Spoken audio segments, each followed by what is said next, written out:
사사기 16장 두 번째 시간입니다. 삼손이 들릴라를 사랑하게 된 후 받은 유혹에 대한 것입니다. 삼손이 들릴라를 사랑하게 된 후 받은 유혹입니다. 4절부터 14절까지입니다. 함께 읽겠습니다. 시작.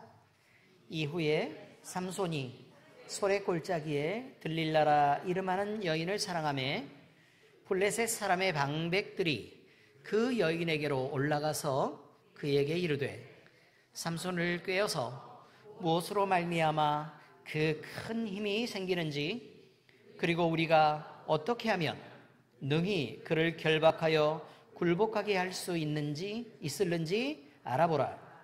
그리하면 우리가 각각 은 1,100개씩을 내게 주리라 하니 들릴라가 삼손에게 말하되 청하건대 당신의 큰 힘이 무엇으로 말미암아 생기며 어떻게 하면 능히 당신을 결박하여 굴복하게 할 수 있을는지 내게 말하라 하니 삼손이 그에게 이르되 만일 마르지 아니한 새 활줄 7으로 나를 결박하면 내가 약해져서 다른 사람과 같으리라. 블레셋 사람의 방백들이 마르지 아니한 새 활줄 7을 여인에게로 가져오매 그가 그것으로 삼손을 결박하고 이미 사람을 방 안에 매복시켰으므로 삼손에게 말하되 삼손이여 블레셋 사람들이 당신에게 들이닥쳤느니라 하니 삼손이 그 줄들을 끊기를 불탄 삼시를 끄는 같이 하였고 그의 힘의 근원은 알아내지 못하니라. 들릴라가 삼손에게 이르되 보라 당신이 나를 희롱하여 내게 거짓말을 하였도다. 청하건대 무엇으로 당신을 결박할 수 있을는지 이제는 내게 말하라 하니 삼손이 그에게 이르되 만일 쓰지 아니한 새 밧줄들로 나를 결박하면 내가 약해져서 다른 사람과 같으리라 하니라. 들릴라가 새 밧줄들을 가져다가 그것들로 그를 결박하고 그에게 이르되 삼손이여 블레셋 사람이 당신에게 들이닥쳤느니라 하니 삼손이 팔 위에 줄 끊기를 실을 끊음같이 하였고 그때에도 사람이 방 안에 매복하였더라. 들릴라가 삼손에게 이르되 이때까지 나를 희롱하여 내게 거짓말을 하였도다. 내가 무엇으로 당신을 결박할 수 있을는지 내게 말하라 하니 삼손이 그에게 이르되 그대가 만일 나의 머리털 7가닥을 배틀의 날실에 섞어 짜면 되리라 하는지라. 들릴라가 바디로 그 머리털을 단단히 짜고 그에게 이르되 삼손이여 블레셋 사람들이 당신에게 들이닥쳤느니라 하니 삼손이 잠을 깨어 배틀의 바디와 날씨를 다 빼내니라. 아멘. 여러분 오늘 제목이 뭐죠? 삼손이 들릴라를 사랑하게 된 후 받은 유혹입니다.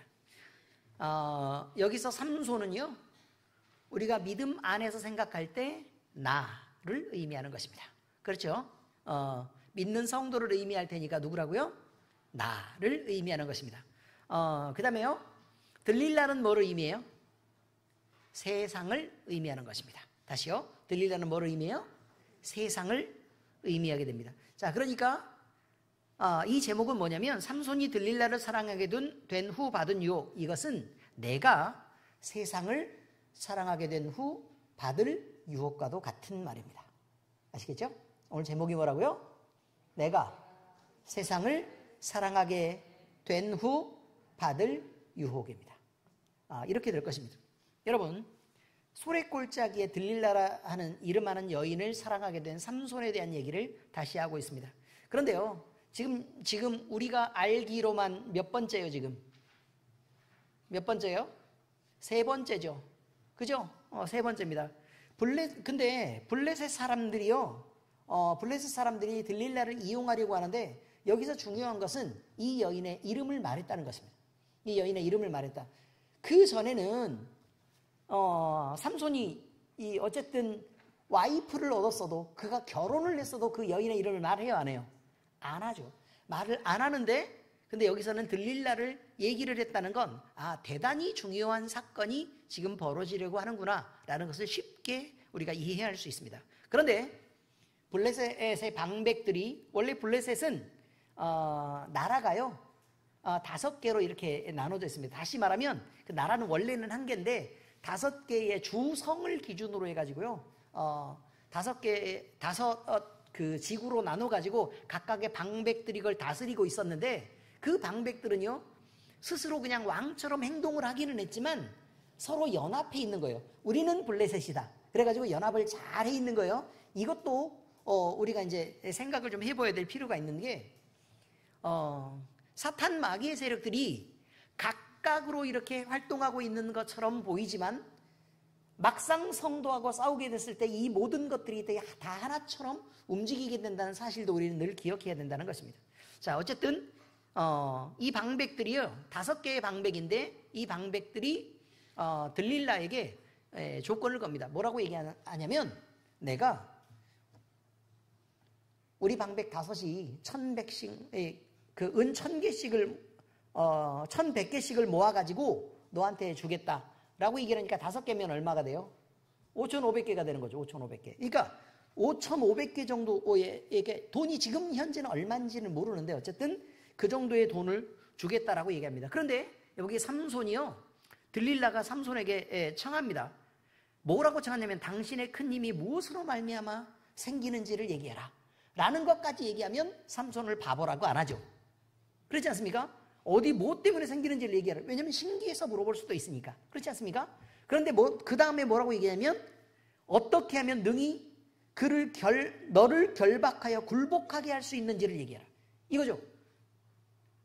어떤 의미인지 아시겠습니까? 어떻게 하면 네가 아무 힘을 못 쓰고 너를 묶어서 결박하게 해서 너를 굴복시킬 수 있을지를 얘기해라 라고 얘기합니다. 근데 문제는 뭐냐면, 삼손이 지금 오늘만 해도 3번의 반복하는 거짓말들을 지금 하고 있습니다. 거짓말을 하고 있는데, 이 거짓말의 의미가 뭐냐는 거예요. 성경에서 이 거짓말의 의미가 뭐냐. 그러면 우리가 지금 생각을 할 때는 삼손을 딱 봐도요, 삼손은 어마어마하게 힘이 강력했습니다. 그렇죠? 힘이 강력했습니다. 그리고 1,000명을 한꺼번에 나귀 턱뼈 1개로도 때려 죽일 수 있을 만큼 대단한 완력을 지니고 있었고, 그죠? 그 파워가 얼마나 엄청났든지 군대가 동원해도 뭐 한꺼번에 1,000명이 동시에 찌를 수는 없을 테니까.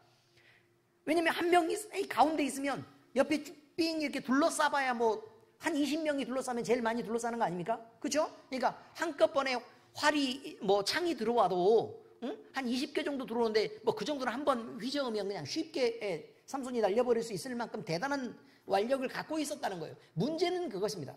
그럼 여기 성경을 쭉 읽어나갈 때 우리가 느끼는 건 뭐냐면, 삼손이 지가 어마어마하게 센 걸 알고 있구나 이거죠. 맞아요? 자기가 엄청나게 센 걸 알고 있구나. 그리고 싸우면 어떻게 된다는 걸 알아요. 이긴다는 것도 알고 있구나 이 말이에요. 싸우면 이긴다는 것도 알고 있구나. 자, 그런데 싸우면 이기는데 어떻게 이긴다는 걸 알아요. 얘네가 매복해서 덤벼도 나는 아무렇지도 않아 라는 거를 이미 알고 있다는 거예요. 의미를 아시겠죠? 그 정도는 이미 알고 있다는 거예요. 그래서 자신이 넘치는 거죠. 그러니까 들릴라가 처음에 물어보니까 그냥 쉽게 거짓말을 하면서 이렇게 넘어갈 수 있었다는 거예요. 그런데 이때 삼손의 심정을 한번 생각을 한번 해보시라고요. 그럼 약간 가소로워요, 안 가소로워요? 그렇죠. 그 마음이 들었다는 거예요. 그 마음이 들었다. 사실 삼손이 가진 힘은 누구의 힘인데? 하나님의 힘인데, 하나님이 계셔야 가질 수 있는 힘인데, 그가 늘 함께 있다 보니까, 하나님의 능력과 늘 함께 있다 보니까 그것이 자기의 힘인 줄 알고 과신했던 것입니다. 그래서 늘 자신이 있던 거예요. 그래서 당당했죠. 그리고 자기 힘에 대해서 자기는 알고 있었어요. 문제는 이렇게 알고 있었던 사람이 그냥 약간 자기가 사랑하는 힘도 없고 연약하고 이렇게 그냥 이렇게 병아리 같은 그 기생 여자아이가 당신은 어떻게 죽일 수 있는지 얘기해봐라 라고 얘기하니까 삐약 이렇게 들렸다는 거예요. 어떻게 들렸다고요? 삐약 이렇게 들렸죠. 그러니까 귀엽게 갖고 노는 것처럼 야 이렇게 해봐 라고 이야기했다는 것입니다. 처음에는요 그게 삼손에게는 아무것도 아닌 장난처럼 그렇게 느껴졌을 것입니다. 장난처럼 느껴졌을 것입니다. 그런데 시간이 좀 지나자 또 다시 얘기하고 하면서 이 들릴라라는 여인이요 어떻게 나오는 거냐면 점점 더 깊이 파고들고 점점 더 깊이 파고들어갑니다. 그러니까 삼손의 마음속에 거짓말을 하는데 이 여자가 마음 상하는 것도 눈에 보이고 또 거짓말을 하고 있는데 이 여자가 그냥 이렇게 조르고 이렇게 있으니까 그걸 갖다가 내가 막 이렇게 어마어마한 강력한 힘을 갖고 있다는 건 모르고 이 여인의 부탁을 막 들어주고 싶기도 하고 그런 마음이 들어서 그냥 이렇게 또 막 이렇게 막 징징대고 막 이렇게 힘들다고 막 이렇게 하니까 속상하기도 하고 이런 복잡한 심정으로 그가 빠져들게 됐다고 얘기하는 것입니다. 대충 이해는 하셨죠? 지금 어떤 마음인지. 여러분 이 들릴라 때문에 삼손의 운명이 달라지게 됩니다. 어마한 일입니다. 자, 근데 이 삼손이 누구라고요?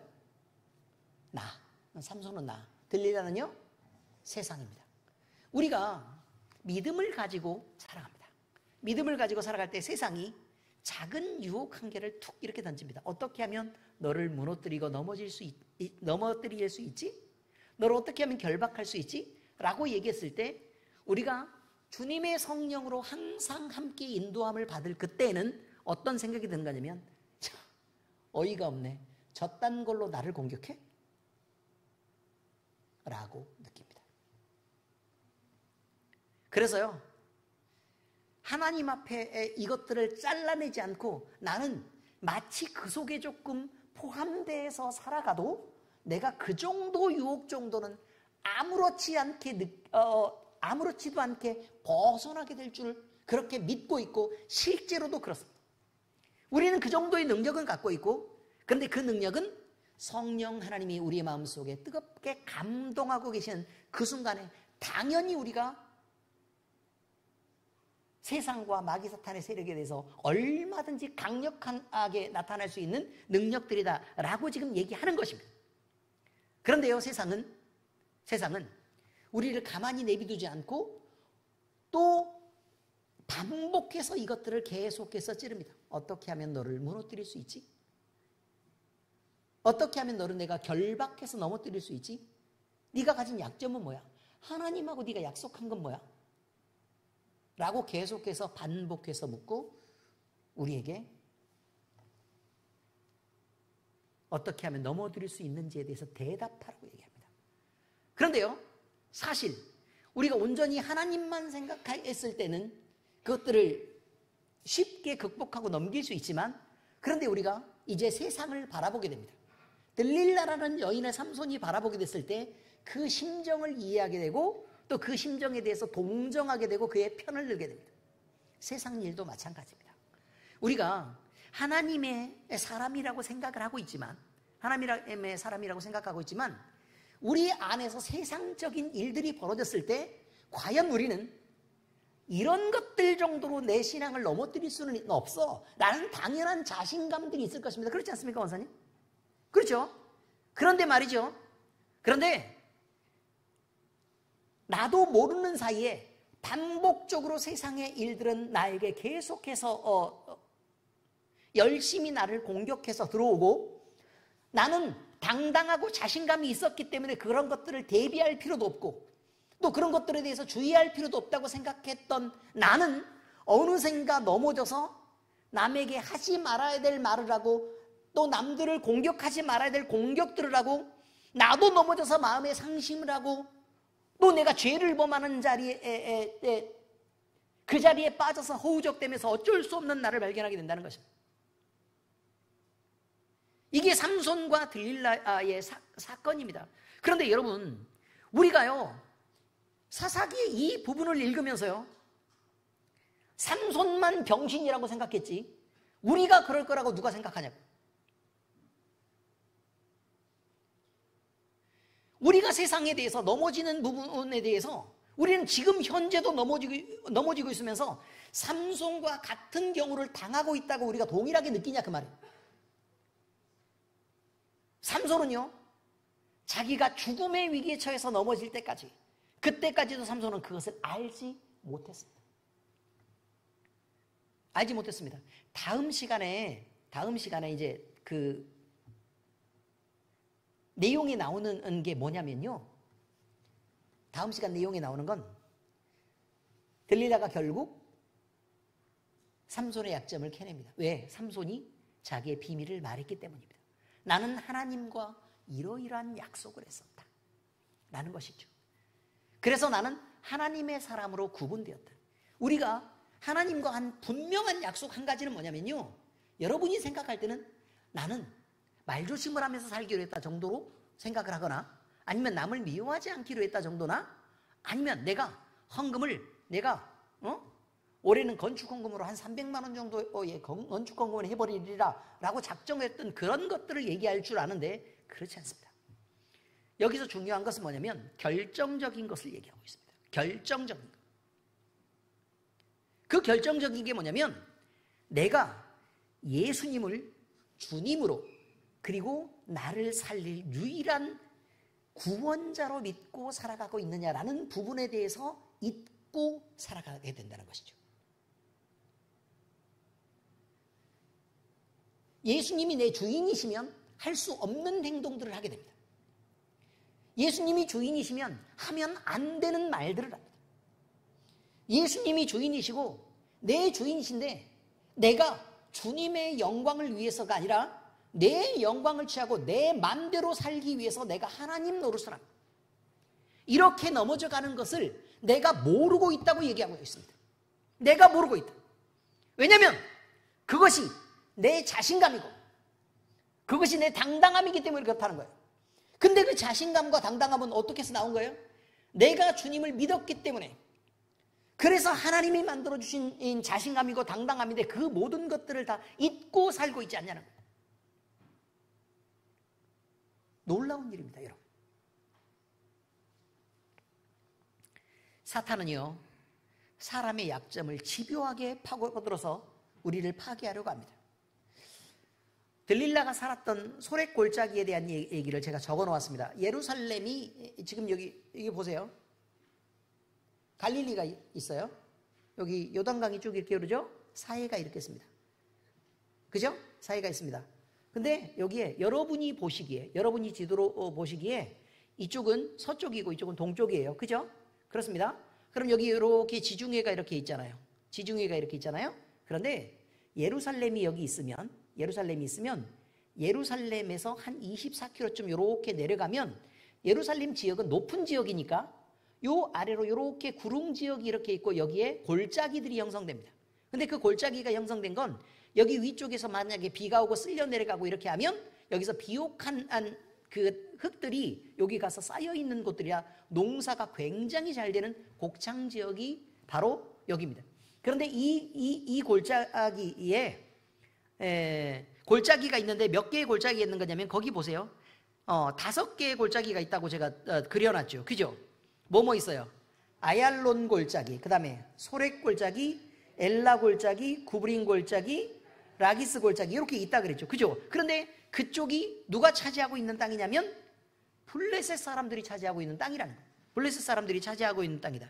그런데 소렛 골짜기에 여러분 오른쪽에 보니까 어디에 있는 거냐면 약간 남쪽으로요.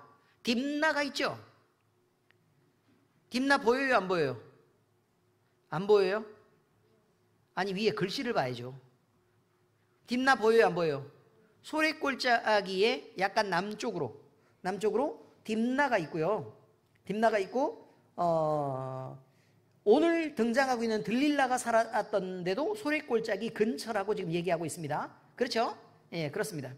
자, 그런데요, 여기서요, 우리가 이제 생각을 한번 해보면 예루살렘에서 가까운 지역이라는 거예요. 결국 예루살렘에서 가까운 지역이다. 그리고 그 지역은 매우 비옥한 지역이었다. 그죠? 매우 비옥한 지역이었다. 그런데 블레셋이 성읍을 형성했는데요. 5개의 성읍, 아스돗, 아스글론, 에그론, 가스, 그 다음에 요즘 전쟁 많이 일어나고 있는 가사 지역, 이렇게 가사까지 5개의 방백들이 있었고요. 동맥을 형성해서 다스리고 있었다라고 얘기합니다. 그런데 이들 방백들이 한꺼번에 모여가지고 뭐 하려고 그래요? 삼손을 죽이고 싶어 합니다. 근데 스스로의 힘으로는 죽일 수 없단 말이에요. 그런데 갑자기 소래골짜기 근처에 들릴라라는 창기예요. 창녀인데 이 여인을 사랑해서 삼손이 자꾸 내려온다고 얘기를 하고 그 여인의 침소에 자꾸 든다고 얘기하니까 이 여인을 이용해서 결국 삼손을 죽이려고 했던 것이다, 이런 말이죠. 그런데 지금 이 사람들이 제안한 건 뭐예요? 1100개씩, 은 1100개씩을 모아서 내가 5500개를 주겠다라고 얘기했는데, 근데 구약 시대에 이 지역에서 통용되는 그 중량 단위가 있습니다. 그러니까 덩어리 단위가 있는데 그게 세겔이에요. 세겔인데 이 세겔로 계산하면 이 돈을 계산을 해보니까 2억 2천만 원이 넘는 금액이다, 이렇게 말해요. 2억 2천만 원이 넘는 금액이다. 그런데 우리는 지금 부자잖아요. 우리나라는 부자니까 2억 2천만 원이죠. 그렇지 않습니까? 그런데 만약에 우리가 10년 전에 2억 2천이면 어떻겠습니까? 10년 전에 2억 2천이었으면 어마어마한 돈이죠. 그죠? 그런데 40년 전에 2억 2천이었으면 어떻겠습니까? 대충 이제 이해가 돼요, 안 돼요? 집 한 채에 300만 원 얻을 때 2억 2천이면 얼마나 큰 돈이었겠냐고. 대충 의미를 이해하시겠습니까? 그래서 지금 2억 2천이라고 지금 얘기를 하는데 이게 그 지역 상황의 경제에 맞는 규모로 얘기하자면 엄청 가난했고 은이라는 게 엄청 귀할 때고, 의미를 이해하시겠죠? 그죠? 먹고 살 것도 제대로 없고 그럴 때 2억 2천이었다. 지금 이런 얘기예요. 우리나라 한 70년대쯤 됐을 때 2억 2천. 70년대에 2억 2천이면 어느 정도 돼요? 대충 계산이 되죠. 지금으로 말하면 한 20배도 넘는 금액이죠? 그죠? 그 정도여야 된다, 그 말이에요. 그런데 이 돈을 들릴라에게 얘기를 했었을 때 들릴라가 눈이 돌아가겠어요, 안 돌아가겠어요? 돌아가죠. 바로 이것입니다. 그래서 삼손의 비밀을 알아내려고 키를 쓰는 것입니다. 결국 이거예요. 여러분, 성도가 살아가고 있습니다. 성도가 살아가고 있습니다. 그런데 사탄은요, 그 어떤 비용을 지불해서라도 우리를 넘어뜨리려고 한다는 것이 지금 이 내용이라는 거예요. 우리 각 개인이 살아가고 있을 때 어떤 모사를 꾸미고 그 어떤 수단을 써서라도 그렇게 하려고 할 거다. 여러분이 자존심이 센 사람이다. 응? 자존심 센 여자들이 여러 명 지금 있잖아요. 근데 그 자존심 센 여자들이 지금 이렇게 있을 때 자존심을 조금만 긁으면 얘는 넘어질 거다라고 생각을 했을 때는 사탄은 그 어떤 방법들 중에 자존심이라는 내용을 갖다가 긁어서 결국 나를 화나게 하고 자존심 상해하게 하고 그리고 나를 넘어뜨리게 할 거라는 얘기입니다. 우리는 삼손의 행동을 보고 조롱해요, 안 해요? 조롱하죠. 너무 비웃죠. 자, 그런데 여기 기가 막힌 사건은 뭐냐면 우리가 지금 조롱한다는 것은 이거는 삼손이 성령 충만할 때 받은 일은 아니지 않습니까? 그죠? 그러면 우리가 조롱을 당하는 순간을 우리는 생각을 한번 해봐야 돼요. 우리 역시 성령 충만해가지고 하나님의 신에 이끌릴 때 조롱받는 게 아니라는 거예요. 어떻게 할 때 조롱을 받느냐? 우리가 넘어지고 우리의 말과 행동이 일치하지 않고 우리의 신앙과 우리의 삶이 일치하지 않게 되었을 때, 그렇게 넘어지게 됐을 때 사탄도 조롱을 할 거고 성도들도 조롱할 거고 많은 사람들도 함께 조롱할 것이라는 얘기입니다. 비웃음거리가 된다는 얘기예요. 우리가 화를 내서 자존심을 지키려고 합니다.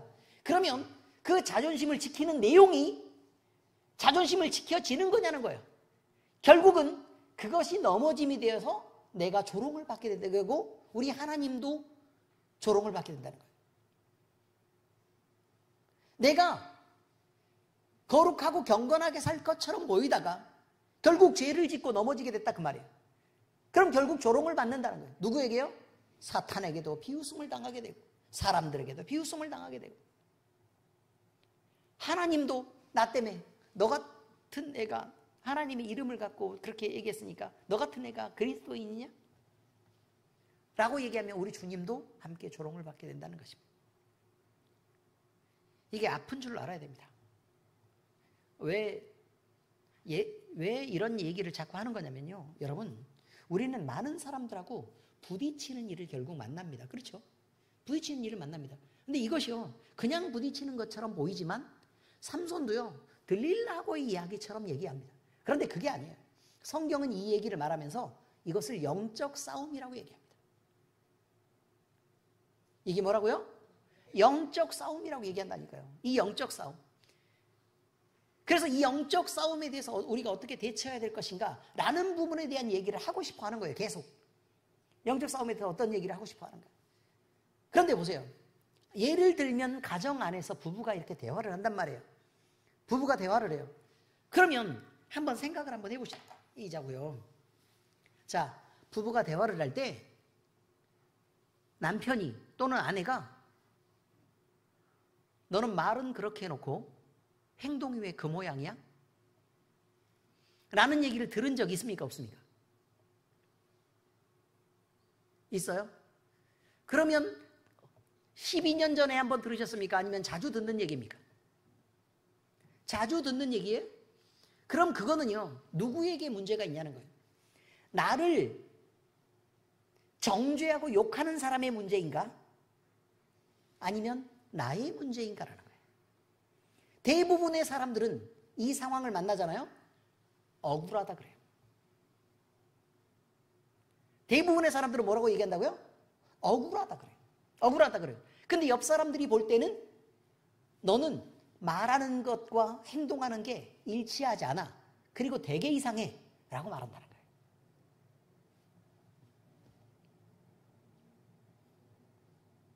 맞습니까? 그런데 그 얘기를 듣게 됐을 때 생각을 하시라고요. 내가 하나님의 말씀대로 바르게 살고 있는데 그 모양인가? 아니면 하나님의 말씀이라고 얘기를 해놓고 내가 살려고는 했어. 근데 내가 건강도 안 받쳐주고 우리 집이 가진 상황도 그렇게 안 되고 또 내가 다른 할 일도 있어서 그 일을 못했을 뿐이지. 그러니까 이런저런 핑계를 댈 수 있는 여러 가지 조건들을 대면서 못할 만해서 못한 거야 라고 얘기를 한다고요. 혹시 그렇게 대답하셨습니까? 그러나 당신의 문제입니다. 아멘? 나를 고쳐야 될 문제입니다. 이게 심각한 문제입니다. 제가요, 굉장히 어려운 말씀을 한 가지를 드릴게요. 우리가 악인들을 보면서 느끼는 느낌이 있어요. 악인들을 보면서 느끼는 느낌. 예수님 안 믿는 사람들을 성경에 말하는 악인이라고 얘기하니까. 그러니까 악하게 살았다는 뜻이 아니고 하나님을 대적하는 악한 사람들이란 뜻이니까. 자, 악인들을 보면서 느끼는 느낌이 또 신희정 사모님은 또 우리 아버지한테 악인이라 그런다고 또 그럴 수 있죠. 근데 어쨌든 정의를 제가 분명히 말씀드리지 않았습니까? 자기를 만드신 하나님을 거부하고 자기를 하나님 삼고 사는 사람을 누구라고 얘기한다고요? 악인이라고 얘기한다 그 말이에요. 자, 그런데 악인들을 우리가 가만히 본단 말이에요. 보고 있으면 이상해요. 뭐가 이상하냐면 죄 지었는데 벌을 안 받아. 그렇지 않습니까? 아니, 편하게들 얘기해봐요. 죄 지었는데 이상하게 벌을 안 받아. 저놈은 이상하게 잘 돼. 그래서 뭔가 내가 손해보는 느낌이 들 만큼. 그래서 이상하게 잘 돼요. 그러면서 막 독한 말을 하고 막 함부로 얘기를 하는데도 이상하게 복받고 잘 되는 것 같단 말이에요. 그래서 내가 믿는 하나님이 공의에서 떠났는가라는 의심을 하게 되는 경우가 있어요. 그게 성경에 계속 기록이 돼 있어요. 그래서 제가 드릴 말씀이에요. 여러분들만 얘기가 아니고. 그렇게 얘기를 한단 말이에요. 근데 나는 별로 실수를 한 것 같지도 않아. 근데 목사님 얘기하는 걸 들어보니까 혼날 짓을 했대. 그리고 나서 하나님은 맨날 딴지를 걸어가지고 내 인생의 앞길을 때려맞고 나를 자꾸 가르치려고 하신대.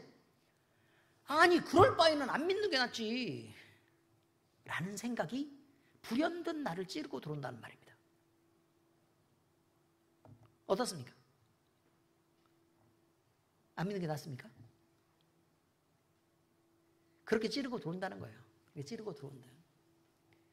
문제는 이럴 때요, 하나님의 공의가 깨졌는가? 라는 질문들을 끊임없이 하게 되는 이런 순간을 내가 만났을 때 거기에 대해서요, 하나님은 뭐라고 대답하시냐면, 하나님과 관계없는 자들이 세상에서 누리는 복이라고 느끼는 것들은 그들이 그것들을 붙잡고 영원히 죽음으로까지 끌고 가게 하는 미끼가 되는 것이다 라고 얘기해요. 그래서 그들이 잘 되는 것 때문에 교만해지고, 그들이 가진 돈 때문에 교만해지고, 그들이 가진 권력 때문에 그 권력을 붙잡느라고 자기가 죽어가는 걸 모르고 죽어가는 사람들로 살게 될 거다라고 얘기를 한단 말이에요. 그런 것입니다. 근데 우리는 왜 자꾸 뭐 조금만 잘못해도 그렇게 할까? 하나님이 걱정돼서 그렇대요. 걱정돼서. 여러분이 생각하면 여러분이 안심돼요, 걱정돼요? 걱정되죠. 바로 그거예요. 하나님이 걱정돼서 그러신대요. 좋으신 하나님은 여러분을 좋은 길로 이렇게 인도해 주고 싶은데 자꾸 구렁텅이로 빠지려고 그러고 시궁창 가려고 그러고 죄 속으로 들어가려고 그러고, 그 다음에 뭐 죄인들이 가는 그 길로 따라서 막 걷고 싶어 하고 막 바라보면서 막 부러워하고 그렇게 있으니까 구질구질하게 하지 말고 자, 이쪽으로 가자. 이렇게 자꾸 이렇게 단속을 하시는 걸 보고 우리는 자유를 뺏겼다고 얘기하고 불편하다고 생각한다는 거예요. 그런데 여러분, 언제까지 그걸 모르느냐?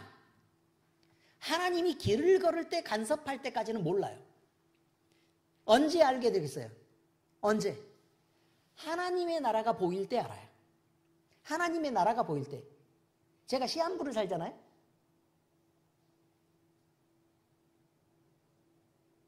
근데 이게 이제 한 2달 정도가 남겨놓은 상태에서요, 다리에 쥐가 막 너무 심하게 나가지고 왼쪽 다리는 펴지지 않았습니다. 그리고 너무 고통스러워요. 왜냐면 한 몇 초 만에 계속 쥐가 나서 이게 풀 방법이 없으니까.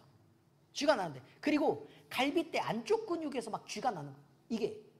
그러니까 뭐 어떻게 늘려도 안 되고 뭐 어떻게 다리에 쥐가 나면 이게 뭐 발가락도 꺾으면 되고 알잖아요, 방법을.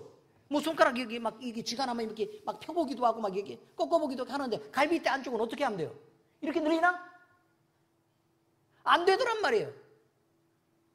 이건 너무 고통스러워. 그게 막 편두통도 막 너무 심하고 이렇게 돼서 이제 죽음이 임박했다는 걸 알게 된 거예요. 이제 거의 죽음이 다 됐구나. 죽음의 시간이 거의 다 다가왔구나. 그때 뭐가 보이냐면요, 간절히 하나님의 나라가 보여요. 이제는 세상에서는 이 끝났다고 생각을 하고 이거는 도저히 이제 고쳐서 쓸만한 방법이 없는 거예요. 쓸만한 방법이 없고 이제는 하나님 나라에 빨리 좀 데려갔으면 하는 생각이 드는 거예요. 근데 의사 선생님 말로는 아직 2달 정도가 남았다 그러고,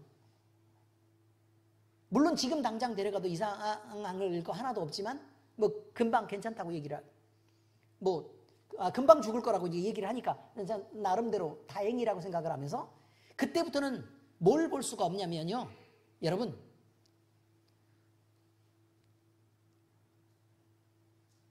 그동안 제가 꿈꿨던 나 멋있는 차를 타야지 보여요, 안 보여요? 뭔 상관 있어요 그게? 무슨 차가? 못 떨어진 옷을 입어야지, 이거는요 상관없습니다.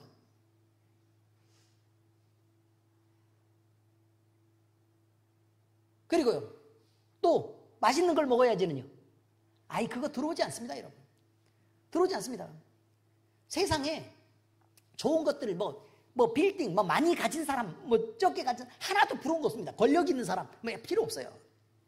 안 보이더라고. 실제로 안 보여요. 안 보이더란 말입니다.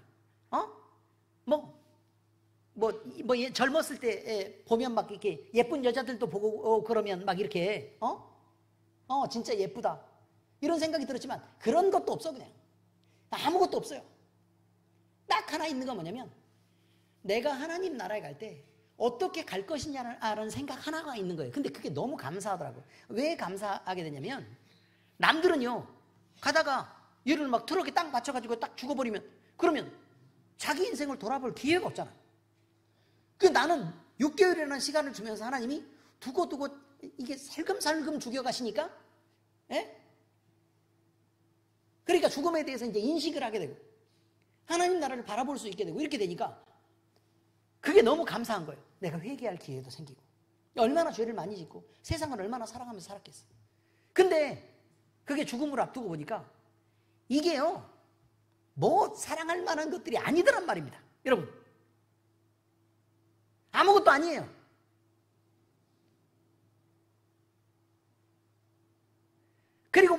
그리고 뭐 이런 거에서 싸움을 안 하게 돼요. 자존심 싸움. 이기면 뭐예요? 말다툼에서. 그거 어디다 쓸 거예요? 팔아먹으려고요? 필요 없습니다, 여러분. 그 다음에 또 뭐도 있는 거냐면 어떤 사람들이 나를 사랑해주고 인정해주는 거. 이거 소용없어요. 사랑하면 뭐예요? 곧 죽을 거. 나를 아껴주고 기억하는 거. 에이, 헛소리들 하고 있어요. 나를 기억해주는 좋은 사람들이 세상에 많이 남아있었으면 좋겠다. 이거 다 헛소리예요. 해보니까요. 그런 거 필요 없습니다. 기억하면 뭐하고 안 하면 뭘 거예요? 왜요? 저 사람들 다 죽을 거.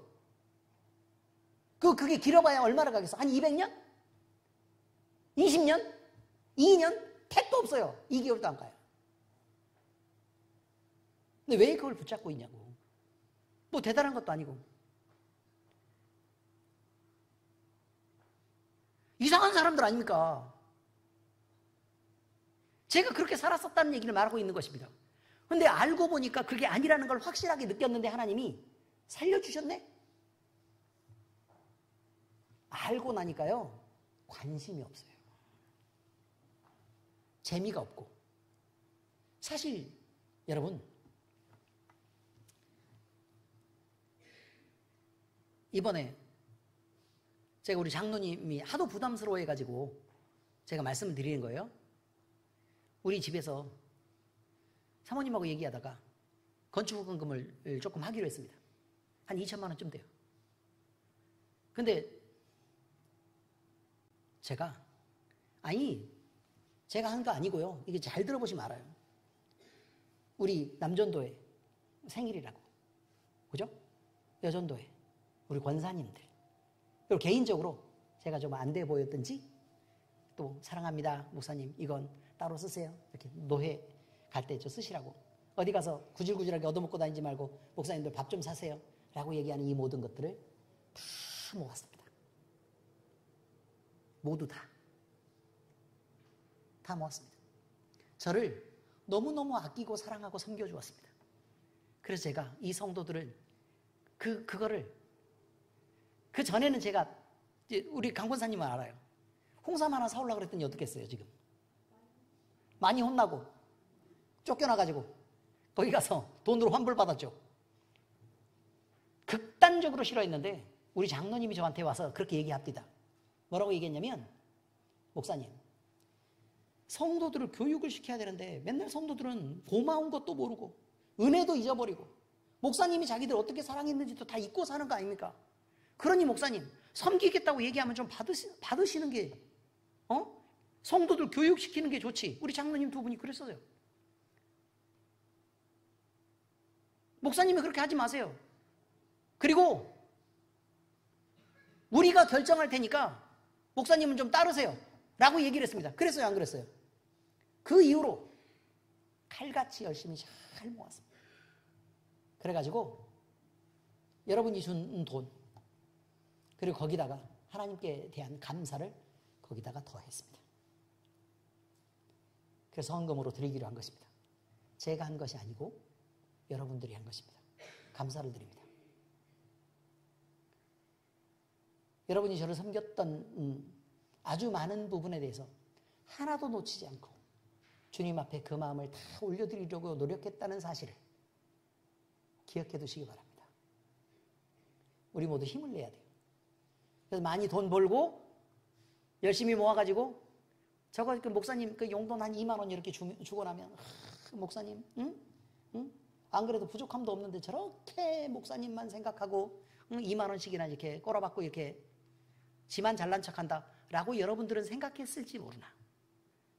그러나 하나님을 사랑하고 섬겼던 그 마음들을 잊지 않고 제가 꾸준히 기도해 왔다는 사실을 잊지 마시기 바랍니다.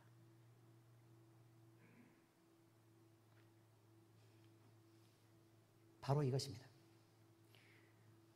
우리가 세상을 사랑하고 나를 사랑할 때 나를 지킬 수밖에 없어서 할 수 있는 실수들은 얼마든지 존재합니다. 이것들을 버리는 것은 사실 쉽지 않습니다. 근데 하나님이 목숨을 거둬가려고 작정을 하고 나니까 그것들이 쉽게 보이더란 말입니다. 여러분, 여러분의 목숨이 여러분의 것이었을 때는 하나님을 선택하기가 어렵습니다. 미안하지만 진짜 사실입니다. 아무리 여러분이 헌신되었다고 하더라도, 여러분이 지금 아무리 성령 충만하다고 하더라도 시간이 지나면 여러분은 삼손처럼 반복되는 세상에 유혹에 빠져들 수밖에 없을 것이고, 하나님보다 여러분 자신을 위한 선택, 그리고 하나님보다 여러분 자신이 사랑하는 것을 위로하기 위해서 하는 선택을 할 수밖에 없은 그때는 반드시 넘어지게 됩니다. 자신하지 마시기 바랍니다.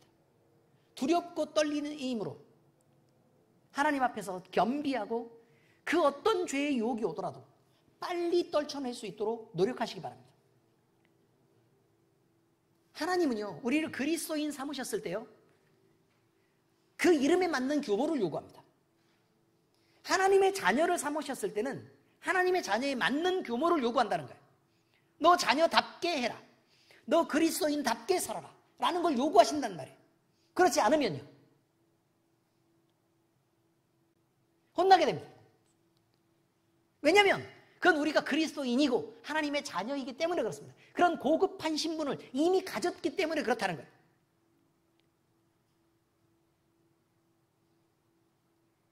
만약에 그 이름에 합당하게 살지 않으면 어떻게 되죠? 그 이름에 해당하는 분이 욕을 먹습니다. 그리스도인이 그리스도인답게 살지 않으면 그리스도가 욕을 먹습니다. 우리 주님이 우리를 구원해 주시고 그냥 생으로 욕을 먹습니다. 그렇지 않습니까? 예수쟁이들이 교회 다닌답시고 제대로 살지 않으면 예수가 욕을 먹습니다. 우리 주님이 욕을 먹습니다. 정말입니다. 전 그게 싫다고 얘기하는 것입니다. 하나님의 자녀가 하나님의 자녀답게 살지 않으면, 그렇게 절제하면서 복되게 살지 않으면 여러분, 하나님이 욕을 먹습니다. 그게 사실입니다. 왜 그렇습니까?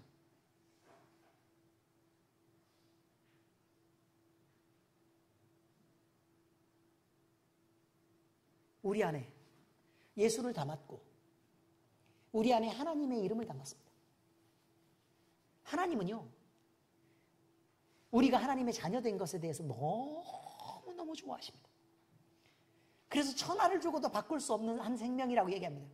그 누구의 이름으로 불려졌을 때 우리가 그저 세상 사람인 누구누구가 아니라, 그렇죠, 그리스도인 하나님의 자녀로 불려지는 그 순간이 하나님은 가장 영광스럽고 영화롭다고 얘기합니다. 우리는 그렇게 하나님을 영화롭고 영광스럽게 한 상태에서 다시 예수 그리스도를 십자가에 못 박는 자리에 하나님의 이름이 저주가 되고 사람들 앞에 모욕당하고 짓밟히는 자리에 우리가 그 이름을 내던지고 있다는 사실을 잊으시면 안 된다고 얘기하고 있습니다. 그러므로 여러분, 죄의 유혹을 받을 때 단호하게 물리치시기 바랍니다. 잘하는 것도 사실 많이 있습니다. 잘하는 것도 많이 있지만 그거는요, 그냥 그리스도인이니까 하는 것입니다. 하나님의 자녀니까 그렇게 하는 건 맞습니다. 잘하는 거. 오늘은 물이 있기 때문에 한 잔 먹고 하겠습니다.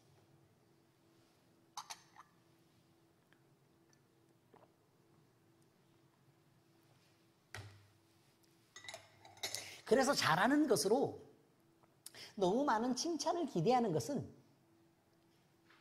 약간 수준 떨어지는 얘기입니다. 세상에서 살다가요, 갑자기 그리스도인 된 거예요.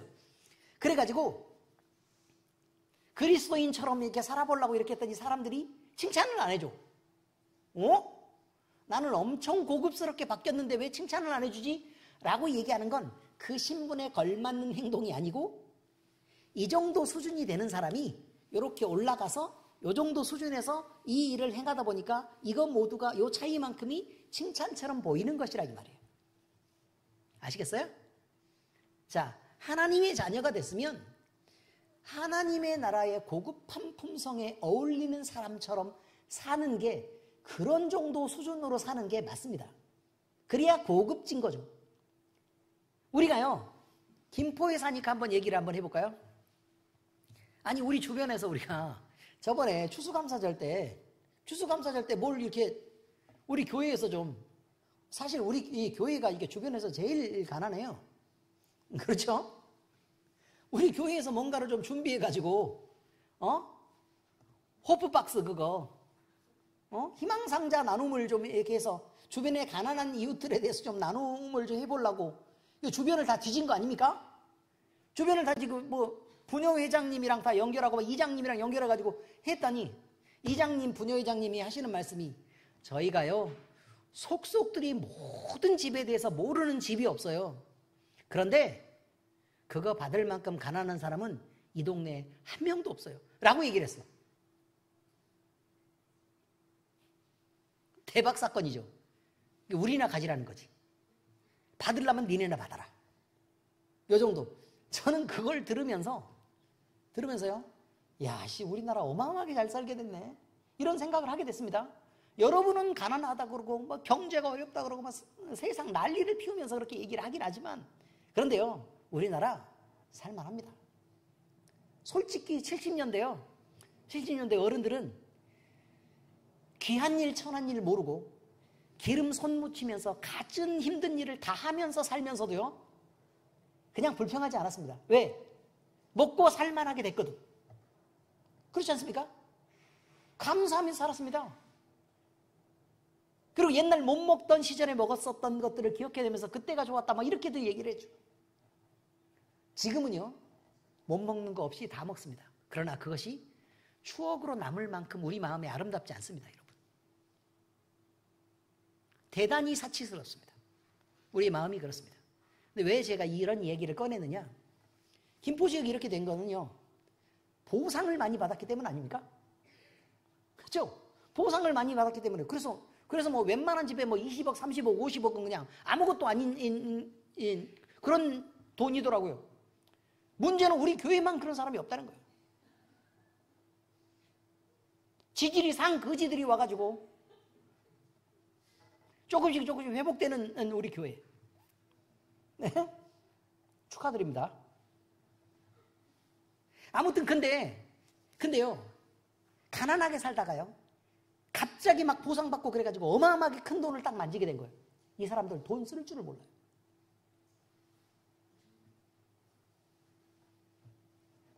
근데 세상에서 막 이렇게 나가서 좀 친구들도 만나고 그랬던 자식놈의 새끼들이 그 돈을 갖다가, 아버지, 일단 돈 이렇게 많이 있는데 저렴하게 우리 벤츠 한 대 뽑죠. 그리고 벤츠 한 대 뽑고. 근데 아버지는 운전을 못하네?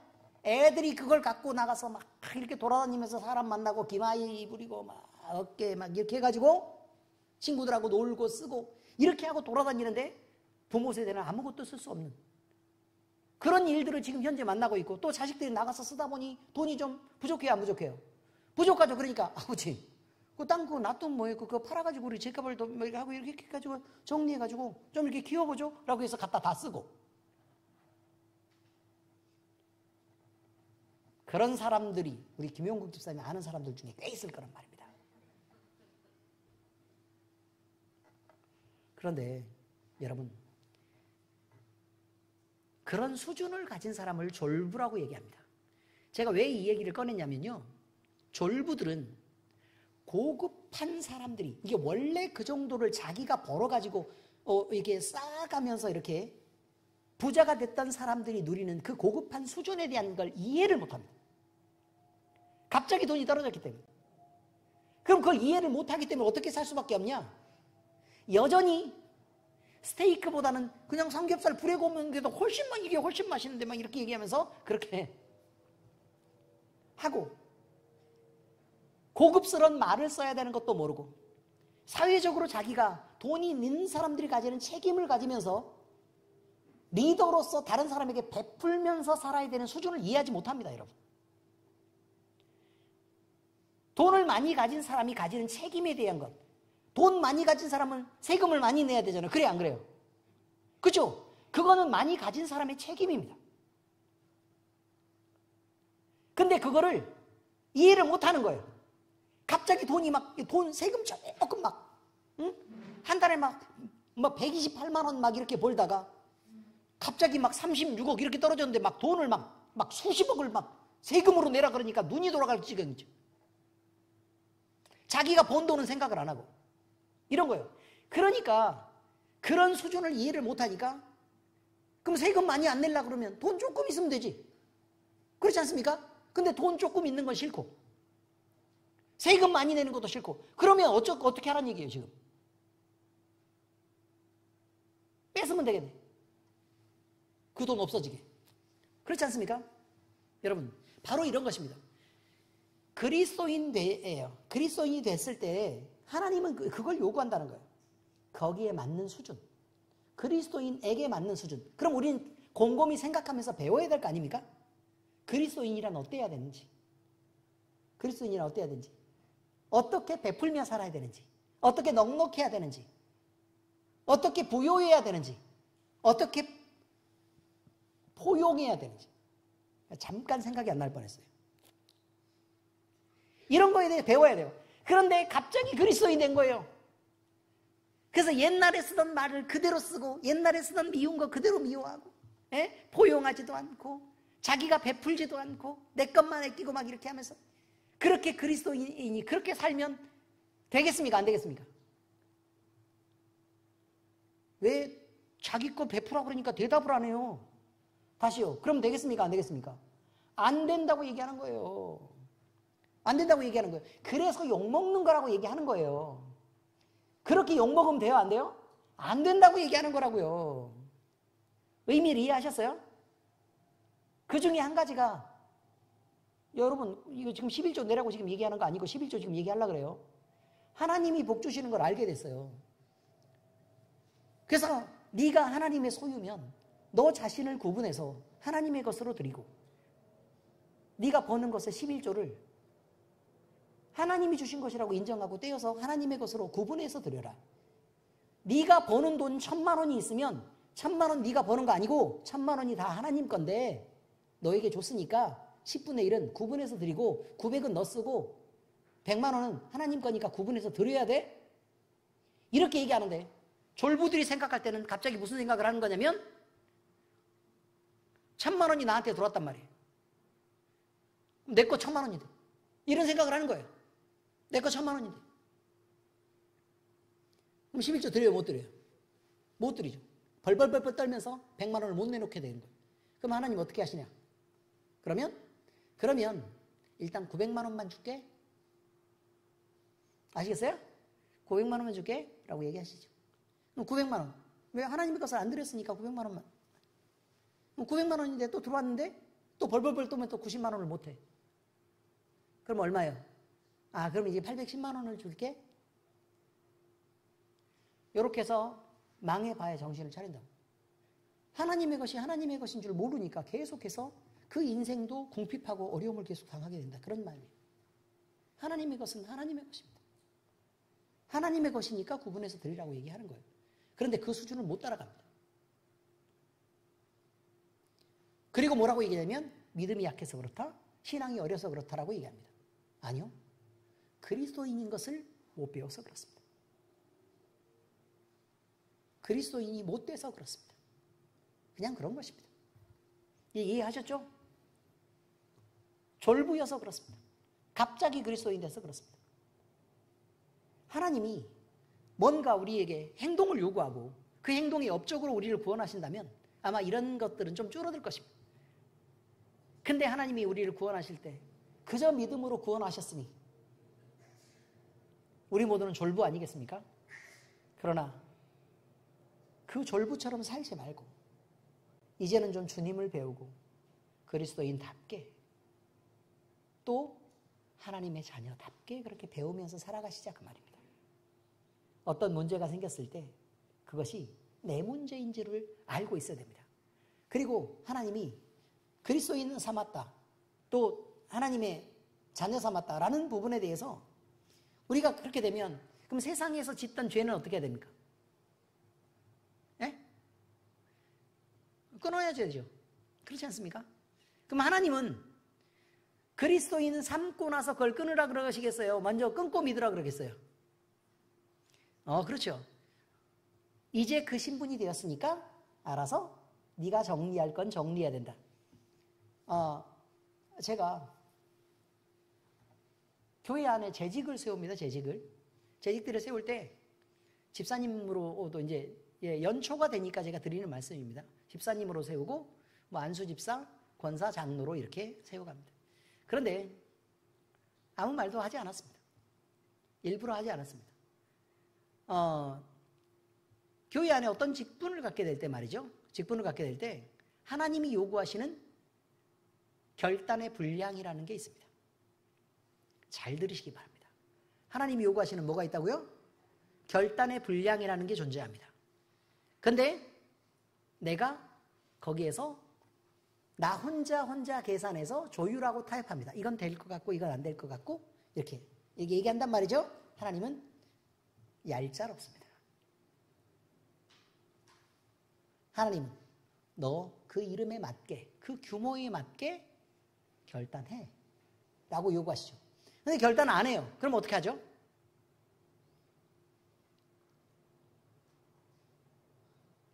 결단할 때까지 다그치십니다. 다그치시는 방법이 여러 가지가 있을 것입니다. 분명히 말씀드리지만 결단하셔야 합니다. 그래야 그 다그치심이 끝납니다.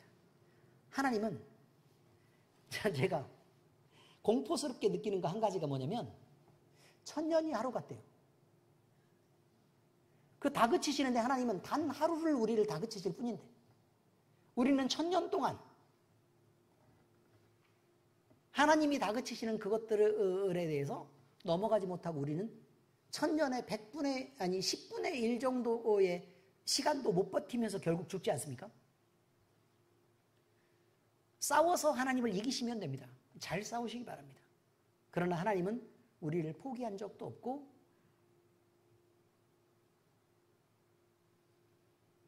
우리에게 진 적도 없습니다. 근데 재밌는 건요. 왜 다그치실까? 영광스럽게 하시기 위해서요. 영광스럽게 하시기 위해서. 목적은 분명합니다. 영광스럽게 하시려고요. 그리고 복 주시려고요. 그래서 다그칩니다. 그런데 다그치는 그것 때문에 잔소리 듣기 싫다고 막 버티면서 끝까지 고집을 피우면서 그렇게 하는데 그렇게 살 거면 열심히 그렇게 사시면 됩니다. 그러나 오늘 제 말은 명심하시기 바랍니다. 하나님은 다그치실 것이고 변화를 요구할 것입니다. 결단을 요구할 때 안 하면 될 때까지입니다. 여러분 각자의 마음속에 지금 깜짝 놀라는 순간이 있을 것입니다. 그것이 주님의 말씀인 줄 알고 잘 들으시고 순종하시기를 예수 그리스도의 이름으로 축복합니다. 기도하겠습니다. 하나님 아버지, 우리가 주님을 믿으면서 놀라는 사건들은 하나님이 정말로 살아계시다는 순간을 경험했을 때인 것으로 압니다. 아버지 하나님, 살아계신 하나님께서 권능을 가지고 우리를 다스리실 때 우리가 하나님의 자녀가 된 것이 그리고 하나님이 주시는 복 속에 거하게 된 것이 너무나 영광스럽고 좋은 것임을 알고 고백하며 기뻐하게 되었습니다. 그런데 아버지 하나님, 우리가 죄의 모습 속에서 우리 자신을 구분해내지 못하고 결국 그 안에서 벗어나지 못해서 결단하지 못하고 죄 속에 여전히 그 유혹을 받으면서 살아갈 때 하나님께서는 우리에게 말씀하시고 우리를 다그치시고 결국 우리에게 변화를 요구하시는 하나님이신 것을 오늘 알게 되어서 참으로 두렵고 불편합니다.